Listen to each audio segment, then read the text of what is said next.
Separate ಯಾಕೆ ಆಗ್ಬೇಕಂತ ಹೇಳಿದ್ರೆ ಅದು ಅವ್ರನ್ನ ಕೇಳಿ. I am not going to endorse that as of now. It's his opinion. ಈಗ ಕಾನ್ಸ್ಟಿಟ್ಯೂಷನ್ ಚೇಂಜ್ ಮಾಡ್ತೀನಿ ಅಂತ ಹೇಳ್ತಾರಲ್ಲ, ಅದರದ್ದೇನು ಒಪಿನಿಯನ್? ಇವತ್ತು ನಾವು ಸಂವಿಧಾನನೇ ಚೇಂಜ್ ಮಾಡ್ತೀವಿ ಅಂತ ಹೇಳ್ತಾರಲ್ಲ, ಬೆಳಗ್ಗೆ ಎದ್ರೆ ಮತ್ತೆ ಅದೇ ಯಾವ ಒಪಿನಿಯನು? ಕಾನ್ಸ್ಟಿಟ್ಯೂಷನ್ ಚೇಂಜ್ ಮಾಡಿಬಿಟ್ರೆ ಮತ್ತೆ ದೇಶ ಚೇಂಜ್ ಆದಂಗಲ್ಲ.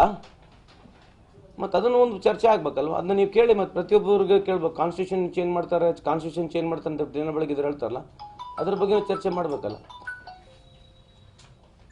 ಈಗ ಡಿ.ಕೆ. ಸುರೇಶ್ ಅವ್ರ ಹೇಳಿಕೆಯನ್ನ ಬಿಜೆಪಿಯವರು ಟೀಕೆ ಮಾಡ್ತಾರೆ, ಅವರನ್ನ ಸಂಸದ ಸ್ಥಾನದಿಂದ ಅಮಾನತು ಮಾಡಬೇಕು. ಆದ್ರೆ ಅವ್ರಿ ಬಾಬಾ ಸಾಹೇಬ್ ಅಂಬೇಡ್ಕರ್ ಬರೆದಿರ್ತಕ್ಕಂಥ ಸಂವಿಧಾನದ ಬಗ್ಗೆ ನಾವು ಗೌರವ ಕೊಡಲ್ಲ, ಸಂವಿಧಾನ ಚೇಂಜ್ ಮಾಡ್ತೀವಿ ಅಂತ ಹೇಳ್ತಾರಲ್ಲ ಅವರು. ಮತ್ತೆ ಈಗ ಸಪರೇಟ್ ಸ್ಟೇಟ್ ಆಗಬೇಕು, ಸಪರೇಟ್ ಕಂಟ್ರಿ ಆಗ್ಬೇಕಂತ ಭಾಳ ಸಂದರ್ಭದಲ್ಲಿ ಮಾತನಾಡಿದ್ದಾರೆ. It's his opinion.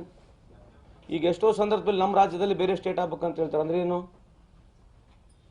ಅವಾಗೆಲ್ಲ ನಮ್ಮ ಜನ ರಾಷ್ಟ್ರ ಏಕೀಕರಣಕ್ಕೆ ಓಡಾಡಿದಾರೆ, ರಾಜ್ಯ ಏಕೀಕರಣಕ್ಕೆ ಓಡಾಡಿದಾರೆ. ಅದು ಅಭಿಪ್ರಾಯ. It's his expression basically. It doesn't mean that is something is spoken wrong according to me. But ಅವ್ರನ್ನ ಕೇಳಿತಾವು. I restrict myself. ಅವ್ರು ಹೇಳಿರ್ತಕ್ಕಂಥದ್ದು ಒಂದು ನಿಜ ಇದ್ರೆ, ಸೌತ್ ಇಂಡಿಯನ್ಗೆ ಏನು ರೆವಿನ್ಯೂ ಕಲೆಕ್ಷನ್ ಆಗುತ್ತೆ, ನಮಗೆ 2014 ಇಸ್ವಿಗಿಂತ ಮುಂಚೆ ನಮಗೇನು ದುಡ್ಡು ಸಿಗ್ತೈತೆ ಆ ಪಾಲ್ ಸಿಗ್ತಲ್ಲ. ಹಂಗಾಗಿ ಸೌತ್ ಇಂಡಿಯಾಗಳಿಗೆ ಡೆವಲಪ್ಮೆಂಟ್ಗೆ ದುಡ್ಡು ಕಮ್ಮಿ ಬರ್ತಾ ಇದೆ. ಅದ್ರ ಮೇಲೆ ಅವ್ರು ಏನು ಹೇಳಿದ್ದಾರೆ ಆ ಪ್ರಶ್ನೆಗೆ ನಾನು ಉತ್ತರ ಕೊಡಲ್ಲ, ನೀವು ಅವ್ರನ್ನ ಕೇಳಿ.